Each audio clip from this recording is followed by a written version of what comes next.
வரகரிசி பிரியாணி பண்ணுறதுக்கு இன்றைக்கி நாம் 1 கப் வரகரிசி எடுத்திருக்கோம். இது 1/4 கிலோ இருக்குது. நாம் இப்போ இந்த வரகரிசி பற்றி கொஞ்சம் தெரிஞ்சுக்கலாம். சம்மர் சீசனில் பார்த்திங்க அப்படின்னா நமக்கு தாகம் ரொம்ப அதிகமாக இருக்கும். இந்த வரகரிசி அடிக்கடி நம்ம சாப்பிட்டுட்டு இருந்தோம் அப்படின்னா நமக்கு தாகம் தணியும். இப்போ காமனாக பார்க்குற பிரச்சனை ஒன்று என்னென்னா கிட்னி ஸ்டோன். நம்ம இது அடிக்கடி எடுத்துக்கிட்டோம் அப்படின்னா சிறுநீரக கல் நமக்கு வரவே வராது. ரத்தத்தில் இருக்கிற நச்சு எல்லாத்தையுமே வெளியேற்றுற தன்மை இந்த அரிசியில் இருக்குது.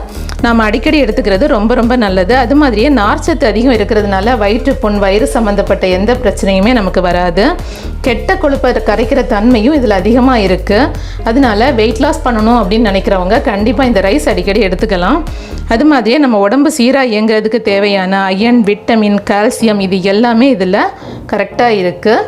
அதனால நாம் வாரத்தில் 2 இல்லாட்டி 3 நாள் இந்த ரைஸ் நாம் எடுத்துக்கலாம். ஏதோ ஒரு வகையில் இது நம்ம உணவில் சேர்த்துக்கிறது நமக்கு ரொம்ப ரொம்ப நல்லது.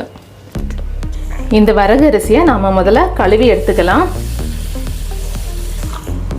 இந்த வரகு அரிசியை ஒரு 4-5 டைம் கழுவி எடுத்துக்கோங்க. இதில் அழுக்கு கொஞ்சம் அதிகமாக இருக்கிற மாதிரி இருக்கும்.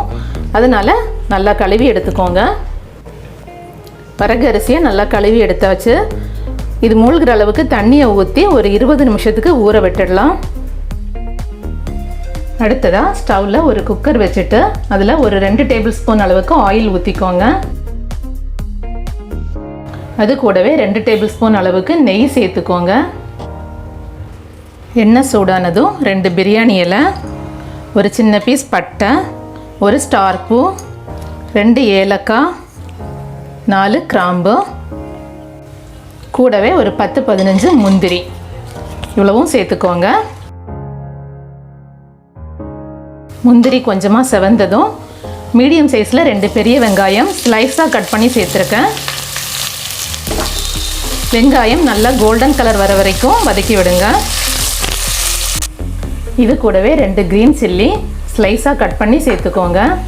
வெங்காயம் நல்லா கோல்டன் கலர் வர வரைக்கும் கிளறி விட்டுட்டே இருங்க.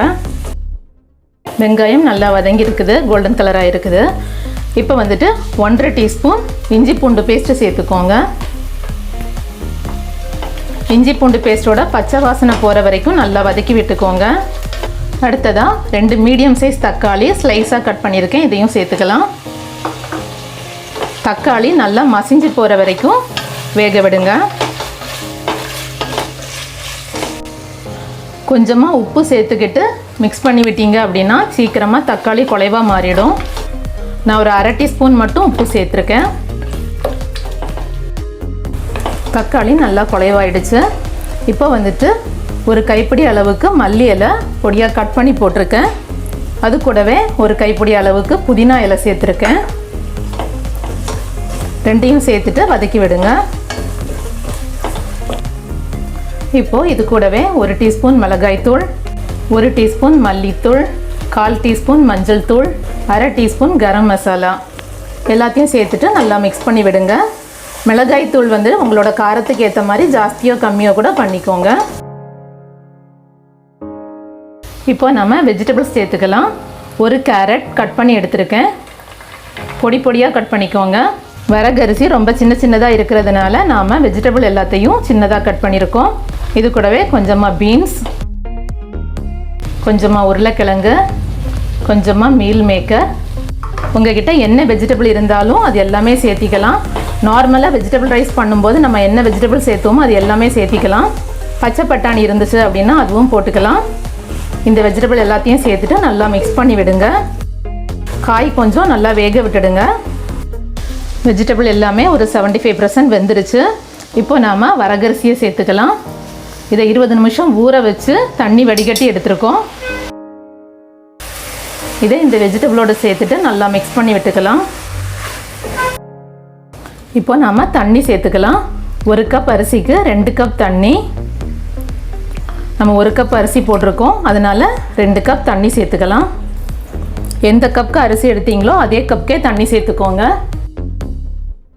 நல்லா மிக்ஸ் பண்ணி விட்டுக்கோங்க. இப்போ நம்ம உப்பு சேர்த்துக்கலாம். ஏற்கனவே நான் 1/2 டீஸ்பூன் உப்பு தக்காளி வதக்கும் போது போட்டிருக்கேன். இப்போ ஒரு 1/2 டீஸ்பூன் போட்டிருக்கேன். உப்பு செக் பண்ணிவிட்டு உங்களுக்கு தேவை அப்படின்னா எக்ஸ்ட்ரா சேர்த்துக்கோங்க. உப்பு டேஸ்ட் பார்க்கும்போது அந்த தண்ணியில் உப்போட டேஸ்ட் கொஞ்சம் தெரியணும், அது மாதிரி போட்டுக்கோங்க. அப்போ தான் ரைஸ் வெந்து வரும்போது கரெக்டாக இருக்கும். தண்ணி கொஞ்சம் சாதத்துக்கு ஈக்குவலாக குறைஞ்சி வர வரைக்கும் நம்ம இப்படி ஓப்பன்லேயே வச்சு வேக விட்டுடலாம். இடையிடையே கிளறி விட்டுட்டே இருங்க. இப்போது சாதத்தில் தண்ணி நல்லா குறைஞ்சி வந்துடுச்சு. நல்லா மிக்ஸ் பண்ணி விட்டுக்கோங்க. இப்போ நாம் குக்கர் க்ளோஸ் பண்ணிவிட்டு வெயிட் போட்டுக்கலாம். ஸ்டவ் சிம்மில் வச்சுருங்க. ஒரு 3 நிமிஷத்துக்கு சிம்லையே வேக விட்டுடலாம். 3 நிமிஷம் ஆயிடுச்சு. ஸ்டவ் ஆஃப் பண்ணிடலாம். இனி ஒரு 3 மினிட் அப்படியே இருக்கட்டும். அதுக்கப்புறமா நம்ம குக்கர் ஓப்பன் பண்ணிக்கலாம். 3 நிமிஷம் ஆயிடுச்சு. இப்போ நம்ம ஓப்பன் பண்ணி பார்க்கலாம்.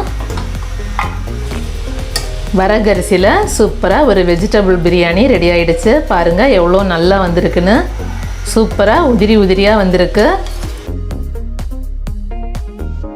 அவ்வளோதான், சூப்பரான வரகரிசி வெஜிடபிள் ரைஸ் ரெடி ஆகிடுச்சு.